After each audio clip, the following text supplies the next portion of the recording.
that I'm the last born, that I'm not supposed to be bigger than the first ones. Whenever I want to go for an interview, a sibling will send me a message telling me that if I stay 2 weeks without going for an interview, none of them will text me. I know the kind of suffering we've been through, me and my kids. Sometimes I won't eat. I will just say that, let them just eat. How will you shout? I am Jane, and I'm from Cross River State. I'm here to testify to the goodness of God. First, on my son. I have a 4-year-old son who stutters so much that it was affecting him in everything. To talk is a problem. Then he becomes so silent. If you ask him something and he wants to explain and he cannot, he will just keep quiet. Then later he will not tell you, okay, Mommy, this is what I wanted to say. He will struggle and then bring the words out. It affected him in academic and even where his peers are. If he's there, he will just be quiet. And I know that I have vibrance in my blood.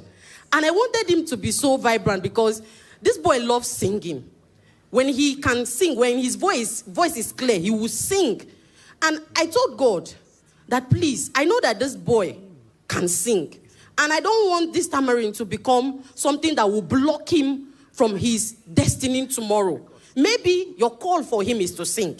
So please, help me with this boy so that his voice will be clear. I relocated down to Abuja, January 7th. I came to this place and I joined the fasting and prayer. On Sunday, after that 7th, I came to this church. This was the clothes I wore. I was at the overflow. I cried like never before. And then, after the service, I brought him to this altar. And my daughter, we knelt down here, we prayed, we left. We prayed for a lot of things, and then we left. After we left, we started attending this church full time. And then, my son, I just discovered that everything changed. From the mighty arrow where he attended his own service, when I go to pick him, they will be like, your son is amazing. He's the one leading us in songs. He's the one giving us songs to sing. I was like, seriously, my son? I was happy. I said, okay, God, you have done number one. His academic is remaining. We got to school, and this boy grade, I will ask the teacher, this boy is left you. I hope he's doing well. He said, no, don't worry, he's doing well. This last term, this boy came back with grades of distinction all through. I was like, God, you could do this for me. And at home, he doesn't speak clearly. If you ask him anything, in fact, he's the one talking too much even in our house right now. And when you ask him anything, he will explain in full. He will tell me, Mommy, I am the man of the house. I'll be like, yes, that's my son. And no more stuttering, clear voice, and good grade in school. My second testimony is about myself. I came to this Abuja, like I said, January, and I started looking for job. I said, God, I left this place 6 years ago to raise a family. And since then, I have been just doing menial jobs. Though I registered a company and I don't have the funds to push it through. I said, God, I'm back. I want to just start working so that I can be able to raise a future for my children.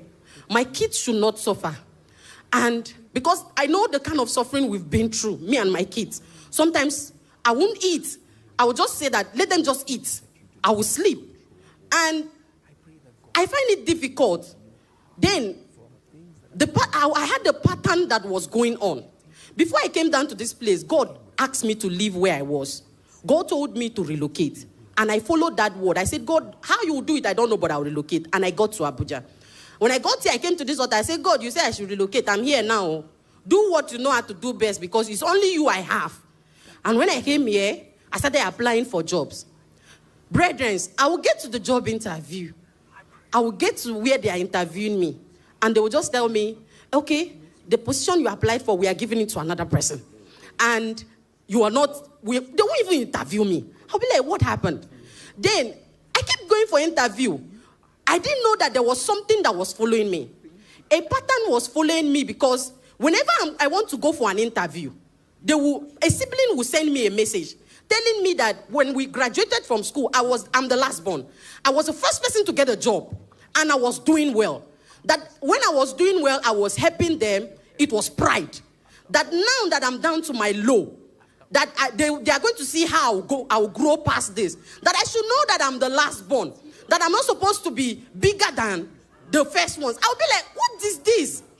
And then the pattern continued. Now, how I discovered that it was a pattern is this. If I stay 2 weeks without going for an interview, none of them will text me. None of them will call me and say anything. But the very day I'm going for an interview, I will receive a text message or a voice note from them saying 1, 2, or 3 things that will destabilize me. And the moment I get to that interview, they will not interview me. Or when they interview me, they will just tell me, you are not qualified. Go home. I started having low self-esteem. That I started applying for lesser jobs. I said, God, just give me a job. You know, I have 2 kids. I want to feed them. Give me a job so that I will feed these 2 kids. And my kids, I will always say they are my backbone. They will pray with me because you have helped us to raise mighty arrows. That name is not in vain. You have helped us to raise mighty arrows.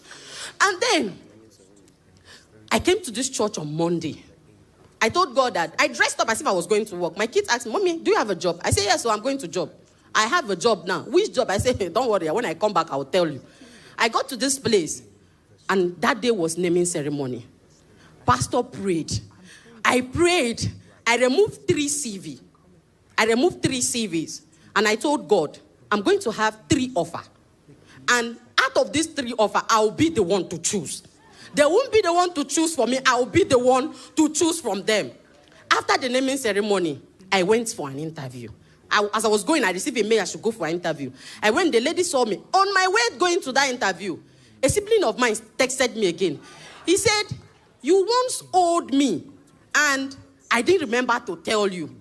Don't think I have forgotten. I will show you. Even if it means me to go diabolical.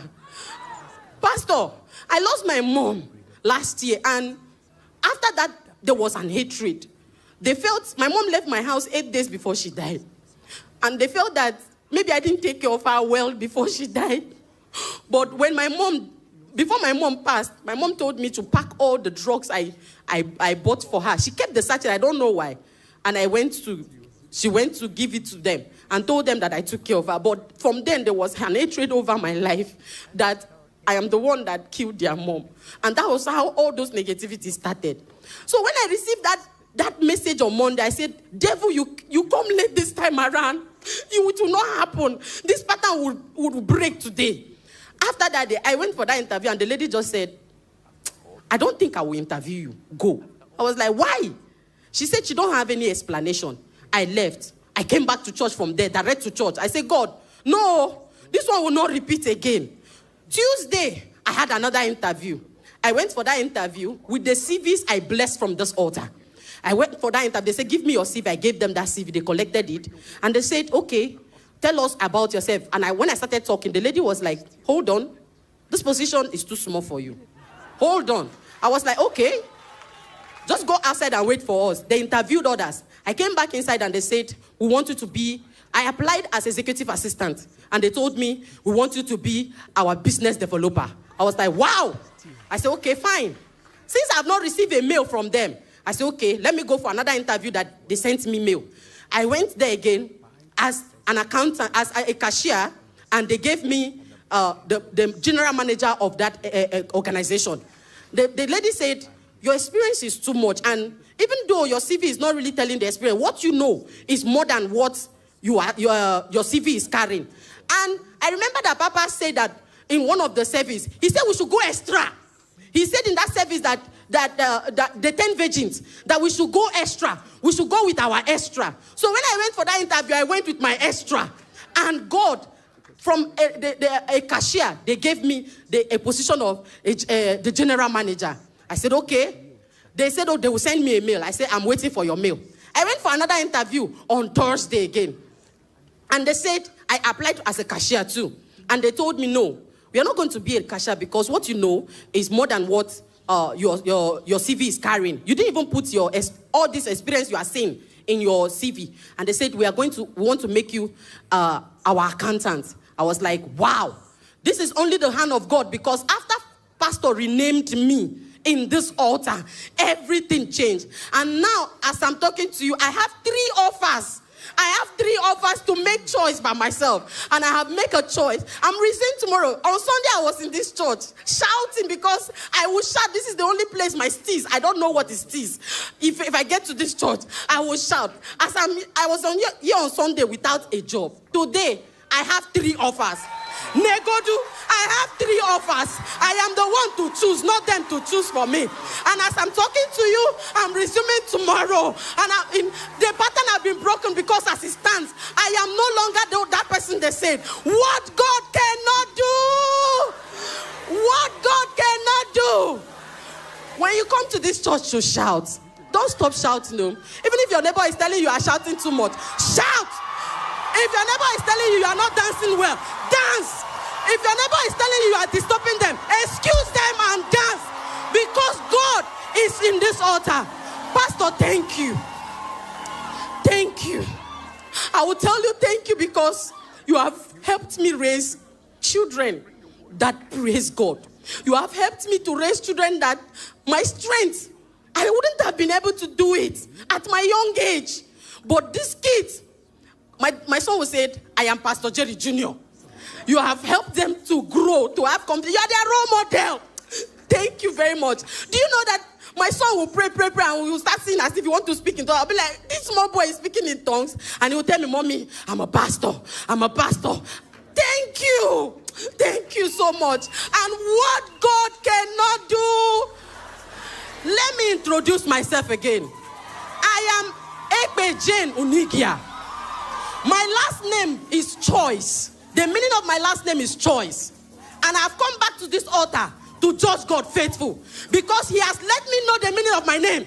And as I am going to be the one to choose what I'm going to do, I will continue to choose my destiny, not others choosing for me. What God cannot do.